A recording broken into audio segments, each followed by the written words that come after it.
Okay, may mudto na usab kanatong tanan Luzon, Visayas, Mindanao.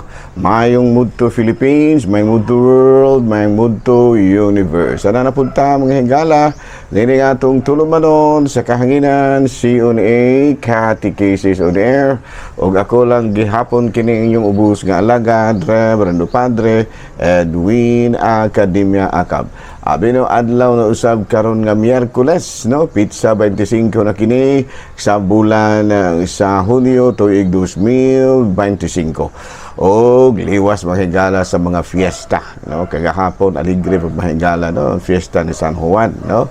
Mayo kay very peaceful, unya wala kayo mga nadisgrasya. Kay usually mahigala doon naman usahay mga hubog, nga maligo og dagat, mga bata nga wala kabantay. Ano muna nga doon ay mga matud pa sa in English untoward incident ka mga pagkitabo. Pero kagahapon mga higala malipay kita kay medyo wala yung tao mga dakong problema, no? So nahala, good luck na tanaw ng sulod na po nato nga kapistahan kabahin gihapon sa dagat. Mauna sab kining San Pedro San Pablo fiesta, na feast of Saint Peter and Paul karong June 29. Bino kami sa among pamilya mga higala, pamilyang Acab, ko anak kanang murag mahimo na amo na nga reunion gamay, no, sa pamilya ni Lolo anhing Lolo Pedro ug anhing Lola Tomasa, no, kang mga pamilya ha kay birthday man sa akong papa po June 29 unya kuan pod na kana birthday pod na sa ako ang lolo, no, anhing lolo si Lolo Pedro, no. So na nga ingon ni ana nga mo nga matud pa tradisyon sa pamilya namo, no. Pero anyway, salamat po kayo mga higala, no, nga padayon nang gihapon kita sa ato nga mga pangpangalagan. Nahala, no, padayon kita ato na kauhago ng ato ang mga kabataan nga mo involved gyud sa mga kalihukan usab sa simbahan, no. Atong gikuanin gyud kana witang gi-encourage ang mga ginikanan nga kung adunay mga adunay mga kalihukan sa simbahan nga matud pa gina-involve gyud ang ato ang mga kabataan, labi na gayon kung mga parochial activities, ato orang tagaan og lugway, no. Pero alam po kumpiyansa kay usahay kini mga bata nato maghimo-himo pong pasangil, no, nga moadtong simbahan kay dunay practice pero naglakwat siya ra po diay, no. Bisan tuon mga higala kung medyo ang ato mga batanon na closely involved sa mga parochial activities, pero i-check lang gud gihapon ninyo ha mga ginikanan kay usahay no nato mga bata ra gyud, so may puruhan nga kining gamiton ra pud himuong alibay, no, pasangil ang mga kalihukan sa simbahan pero naglakwat siya ra diay, no. Dili na nato na malikayan, no, usahay agi man gud puna nato. Agi man puguna nato muna nga medyo situ-situ sa tagamay na, no. Ato po dahil nga tibiyaon, may mudto mga higala, nga to ang mga lay ministers, no? Believe ako sa ito mga lay ministers mga higala, no? Kay labi na gayon, dinas Bayawan, dinas sa Shaton, dinas sa may Sibulan, dinas may Tanhay, no? Daghang nga mga lay ministers nato. Mura na akong nag-greet mga higala, kasi ito mong kuha na, kaya mo po nang assign, Kalumbuyan, no? Sa Dawis, no? Aktibo kayo, nga to ang mga lay ministers diri sa may mga kining mga parokya, no, daghang kaya na sila, no. Muna nga ato gyud mga higala nga i-encourage pod ang mga tao nga kining gustong mo serbisyo sa Ginoo, kay importante kay mga higala, no. O diya, usa sa mga banner programs kayon sa atong diocese mao kining gitawag sa in English og basic ecclesial communities, no. Kay importante magud kay na mga higala kay ang kapilya ra naay kapilya pero walay community. Usahay mga higala kuanta malibog ta sa usa ka kapilya nga baling gwapuha kayo og kapilya pero walay nanimba, no. Pero daghang Katoliko ang tubag din niya na naaray kapilya pero wala ma-develop ang community. So kinahanglan dito sa challenge for us, no, mga Catholics nga ato labi na mga chapel leaders ug mga kining mga chapel leaders ug mga zone leaders ug mga alagad, no, kay muna akong nabantayan, no, as a parish priest nakabantay ko ana nga usagin na sa anging tutukan namong mga kuraparoko o kini mga stakeholders sa basic ecclesial communities nga na ay kapilya, no? Kami diri mga higala daghang kay may mga kapilyang gwapo. Pero ang problema, jutay ra pong ba kay wala pa wala dai kaya ma-develop ang community as a Christian community. So that is a challenge sa atong mga chapel leaders. Unya, ang usag yun sa magkatabang ni ana mga higala mao kining basic ecclesial communities, no? Nga ang mga komunidad, ang mga chapel community ma-develop yun to the very end, pinakasuok-suok yun ba diha gyud sa mga periphery. So that is the challenge sa namong mga kora-paroko, sa mga lay ministers o mga church workers, making chapel as a community. Kay wala mo wala ma-develop sigun sa ako ang experience mahigala, no, nga o usahay na may kapilya pero wala ma-develop as a community. Speaking about community, ang community, buti pa sabot nga ang mga tao nagkayusa sa mga kalihukan sa kapilya, not only in the chapel, pero kining gitawag bitaw nato sa in English o liturgical, no? Kana bang magkahiusa sa mga pag-ampo, developmental, no? Maghiusa sa pagpalambo sa ilahang panginabuhi, and transformational nga gikan sa karaang mga pamaagi mamahimo kini nga usa sa na magbag-o sa kinaiya sa tao, ang BEC ana, no, matransform ba. So man karoy gipaningkamutan gyud nila ni Father Mark Velos ug sa mga stakeholders usab sa BEC, no, nga making the chapel a community, and not only a community, not only the chapel but the entire church, the entire parish. So muna nga panikamot ra gyud ta ako, ginahawa po rin taon ta mga higala. Ako isip usa sa mga commissioners sa atong diocese, kaya ako may commission head sa kuan, sa Commission on Migrants and Itinerant People. Ang ako pong nga concern mga higala is on how to develop OFWs and OFW families into a community. Importante gina that there is a community, no? O niya kining mga ako po in charge po gihapon sa mga seafarers, mga mananagat, no? Mga mananagat muna nga akto po gihapon nga we are trying to develop the mga fisher folks, no? So muna that is a challenge, no? Unya daghan pa kay hunaon mahigala, no, sa akong commission sa Commission on Migrants na apapod ning kabahin sa kining human trafficking. So muna nga atong gi-develop gyud ang mga communities para ang mga inputs na agyud sa community, kay ang community man maugyoy directly kana anong na sila sa front line ba. Muna nga nindot ka itong gisulti sa kining sa Amerika ron, if you see something, say something. Ano nga sa ato pa kun makakita gani mo og mga kana mga human traffickers nga manuroy-suroy des inyong mga kabukiran, no, if you can see human traffickers, say something against human traffickers. No? If you see something, say something. Muna, no? Muna sa Amerika karon kay gubot man kayo sa Amerika ron mga higala, kay dili dito sa Amerika mismo, dito sa Middle East, unya ang Amerika they're affected directly, ha, kay dito karon red alert karon ang Washington, dito sa Pentagon ug daghan pang uban gani mga states sa Amerika naka red alert sila. Muna nga if they say something, they should say something, no, sa to pa makakita gani ka og medyo mga terorista, mga linihukan, isugilon gyudayon sa pinakaduol nga mga otoridad. If you see something, say something. Ayan. Ato pong suhiro ni Manya. Karon ato na giampo mga higala, ha, ang kining kuan, ang US kay nakuan sila, directly affected sila baso ning taon ug kuan na ni kay expected ra ba karong adlaw mga higala. O kagahapon mga higala nisugod na ang pagsaka sa presyo sa gasolina. Tag 5 bila 5 baya ka mga higala, no? So na nga padayon lang gyud gihapon kita, if you see something, then say something. Wala na. Hala na, ari kita may gala sa tuang CBCP News, Balitang Simbahan ni ining kamudtuhon. Albay Diocese of Albay padayong nanawagan karon sa administrasyong PBBM nga dili gyud itugot nga ang mga infrastructural development mao'y mahimong hinungdan aron maguba ang kinaiyahan, particularmente na dinha sa Mount Volcano, Mayon Volcano ingon niya no. O gani panawagan karon ni Bishop Joel Bailon nga dili lang ang gobyerno mo ang magpakabana niini kung dili kita gayong tanan isip mga katawhan sa Dios. Balita ang mga higala gikan sa Vatican, Pope Leo XIV nanawagan karon sa katawhan nga matod pa niya artificial intelligence should serve human beings, not replace human beings.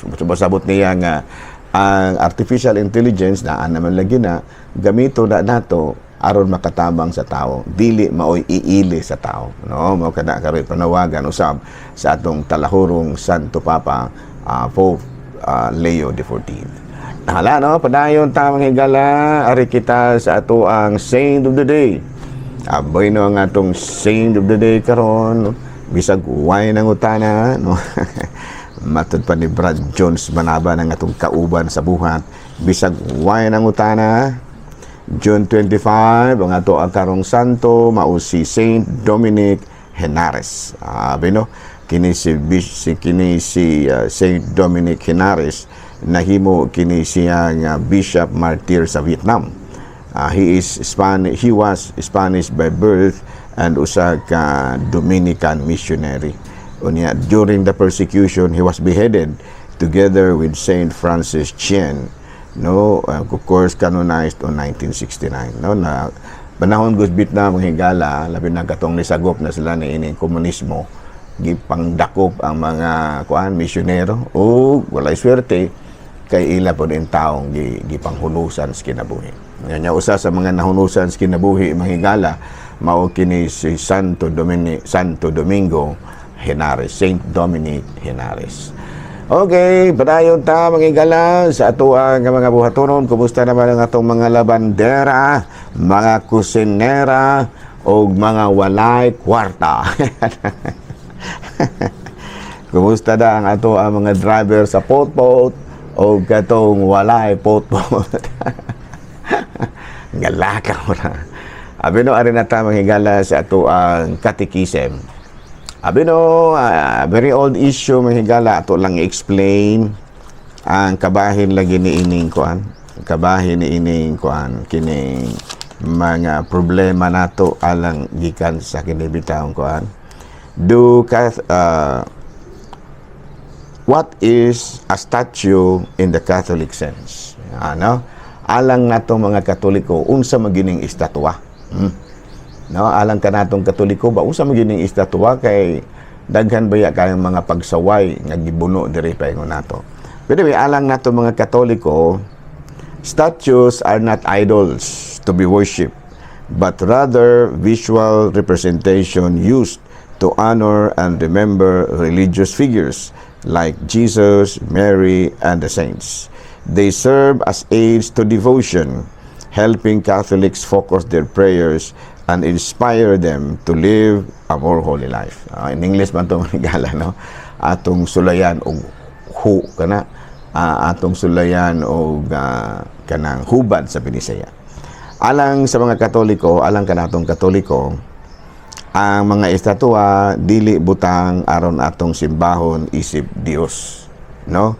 Pero usa kini kapaagi, usa kini kabutang nga nahimong timailhan, no? Nga atong magamit, mga timailhan nga atong gigamit aron sa pagpasidungog ug paghinumdom sa mga relihiyosong mga figures, no, religious figures, sama sa atong Ginoong Jesucristo, sama sa atong mahal nga Birhen Maria ug sa mga santos. Nahimo kini silang tabang alang sa atong pagdebosyon ug nakatabang kanatong mga Katoliko nga ato gyud nga matutok, atong ma-focus, ato ang matutukan diha sa atong mga pagampo, no? diha makatuto kita sa atong mga pagampo ug matagaan kita og inspirasyon aron nga puy-an nato ang kinabuhing Dios nun. Sa ato padili gid ay ang kining in the Catholic sense wala gid kita nagsimba og mga Dios mga estatwa aron atong isipon nga Dios. Gigamit lamang nato kini aron mamahimong paagi nga nagrepresenta, gigamit nato kini isip nga maoy na gigamit nato kini aron maoy magrepresenta sa ato ang pagdebosyon ug paghinumdom sa atong Ginoong Hesukristo, sa atong mahal nga Birhen ug sa mga santos. Sa ato pa makahinumdom ta ba?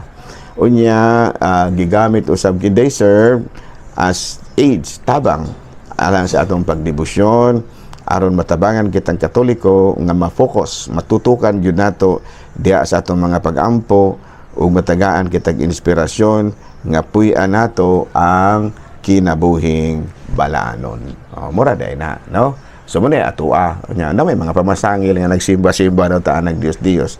So klaro na wala gid ta na sa tuang pagtulunan. Unya aduna kini psychological effects alang kanatong mga Katoliko, no?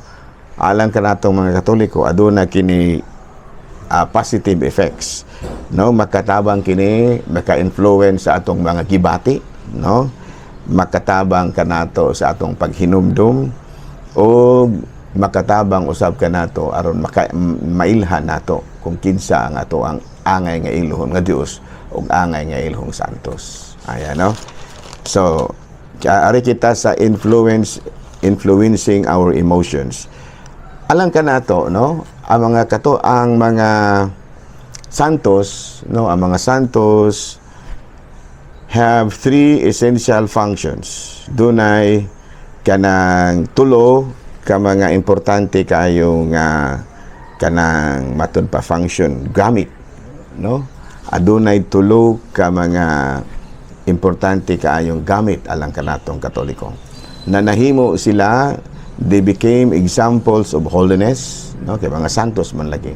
Nahimo sila nga tigdala sa atong mga pag-ampo ngadto sa Ginoo ug ingon man usab nahimo sila nga giya kanato diha sa atong pagpalambo sa atong espirituhanong kahimtang nga nagitawag sa in English og spiritual guides. Kapanalitan ari kita sa pagka intercessor sa ato pa maoy tigtabang kanato pinagi sa ilang mga pagampo. Panalitan naa kita sa kagulanan. No, ang mga santos mo malagi na atong duolo, no. No, mga santos nagdebosyon kita kang San Roque, San Antonio, San Vicente ug daghan pang uban. No? Ang kining mga estatwa, no, mag-ampo man lagi ta, no, kay matud palagi aduna man lagi kita mga gitawag nato sa in English ug mga kanang higala. Doon na kita yung mga higala dinhi sa yuta kung dili dito sa langit. Nga sa tupakinig mga santo giila nato sila isip atong mga higala nga atuan na sa langit. Ug bituo kita nga bisan kun tuan na sila didto makatabang gyapon sila kanato pinaagi sa ilang mga pag-ampo. No, klaro? No muna, no nga pinaagi sa ilang mga pag-ampo matabangan kita. Pero muna, no, aron gyud ma-focus, okay na nalibog na noon ko, no. Aron gyud nato ma-focus ang atong mga pag-ampo ug pagpangayo, ang atong mga pagpangayo ug pag-ampo gikan sa mga santo munang nagkinahanglan kita og matud pa visual aid, no, kana bitaw makita nga timailhan aron nga ma-focus ba. Kana bitaw mga laing relihiyon ganahan man sila nga focus pero unsa may ilang gihimo, ang ilang gihimo aron maka-focus sila piyungon nila ilang mata, no, aron maka-focus sila. Pero og atong hunahon wala baya gyoy makita sa Biblia nga kung mag-ampo ta papiyungon gyud ta, na wala baya. Pero valid gihapon ang gihimo sa mga laing resikta bisag wala gibutang sa Biblia nga kung mag-ampo ta magpiyong gyud ta tungod kay maumang kini ang ilang paagi aron nga maka-focus sila sa ilang mga pag-ampo. Kita lahi ta nga mga Katoliko, aron usa sa makatabang kanato, aron maka-focus kita sa atong mga pag-ampo, mao ang pag-atubang, pag-ampo, atubangan sa mga santo, sa mga estatwa. O panalitan, estatwa sa atong Ginoong Jesucristo, kanang atong krusipiho, o kanang atoang estatwa sa resurrection. Of course, mag-atubang kita, maka-focus kita sa atong mga pag-ampo ngadto sa kang Ginoo, isip atong manluluwas. No, maka-focus kita kay naa man sa atong atubangan ang ug sa ato pa na visual aid aron nga ma-focus ang atong mga pag-ampo. Nya sa ato sa Mama Mary, kasama si Mama Mary, mao man na siya ang matud palagi inahan ni Kristo. Unya sa panahon sa mga apostoles, buhi pa sila, dunay magtiayon nga gitabangan, no, imbis nga nahurot na ang bino na tabangan. Ato pa ang atong mahal nga birhen, muna yung gitawag natong enhance kanunay panabang. O baka ang mga santos, makasabot kayo ang mga santos nato. Pero munang magampo ta atubangan sa mga santos aron mga estatwa sa mga santos aron ma-focus ang atong hunahuna. Focusing ba? Wala ang relihiyon, lahi ang ilang paagi. No, imbis nga doon na sila yung mga estatwa, di man lagi sila ana, ilan na lang piyongon ang ilang mata. No, para asa man na, aron nga ma-focus ang ilang hunahuna. Kita lahi ang atong paagi ang Katoliko. Nga aron ma-focus ang atong hunahuna, mag-atubang kita og mga estatwa. Ya, mga paagi nato sa pag-ampo, daghan man lagi to noon sa ganito. Doon ay magtindog ta, doon ay magluhod ta, doon ay mga mag-genuflect ta og daghan pang uban. And all of this are part of our traditions sa atong pagdebosyon. Ana no? Habi no? Parang murag wala kay nako may paka-explain pero ugma balikan nato ni mahigala ha atong tunan pag-ayo kining kabahin sa ato ang pagdebosyon sa mga santos ginamit no pagdebosyon sa atong Ginoong Jesucristo, pagdebosyon sa mga santos sa Mama Mary nya usa sa makatabang kanato aron maka-focus kita sa atong mga pag-ampo maog yun ang mga estatwa nga nagrepresenta kanila. Yan no? So ato nang ibalik ugma ha. Ato nang ibalik ugma basog maayo na akong pagka-explain. Ha, ugma ha. Samtaro nga adlaw pizza 25 ugma 26 Huwebis balik ta ugma. Okay? Daghang salamat og maayong mudto Pilipinas.